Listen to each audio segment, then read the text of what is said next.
I know I'm looking crazy right now. Welcome back to my channel. So today I'm actually going to be doing something brand new. So this is something that I've been scared to do because I used to do sew-ins. Obviously, I feel like everybody starts with a sew-in and then you kind of progress from there. So I used to do sew-ins, but now I do wigs most of the time, like lace fronts. But this time I'm trying a V-Part wig. So this one is gonna be closer to my hair texture. I got the Kinky, like yaki texture, I guess it's called. So I'm really nervous. I hope it matches with my hair. I did order it from Amazon, so I'm gonna show you guys. I'll link everything in the video, in the description. But I did order it from Amazon. It was pretty cheap. It was like, I'll show you the pricing and everything. But it's a Uni's hair. So this is how the box came. It's the packaging's right here. It was normal, pretty much.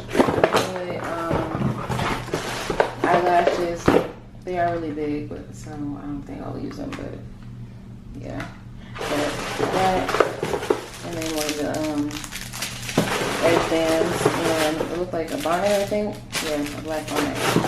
So yeah, that's what it came with. So I'm about to show y'all the wig. So this is a wig. I did already dye it because my hair is black. So yeah, my hair is naturally black. So I dyed this black because it came pretty brown. So I just watercolored it yesterday or 2 days ago, and I let it air dry.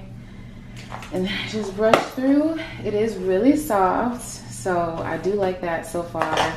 And it does look really natural. Like you can see it matches my, you know, it's gonna match it much better. And then I'm gonna straighten it too. So I'm trying to decide. My boyfriend told me I should do a middle part. I wanted to do a side part, but I guess I'll start with a middle part just because it's easier. And then I'm gonna straighten it and see how it looks. So I gotta part my hair. I really don't know what I'm doing, y'all, so don't judge me. So I'm literally gonna put my hair in a ponytail in the back with some gel, and then the rest of it is gonna be like out, because I don't have time to be braiding. I don't know. So yeah, so let's do the middle part. It is not straight. It looks pretty straight to me. Yep, that's good.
Obviously, I washed and blow dried my hair already, so I was able to just go ahead and part it and just put some gel in it, brushing it back.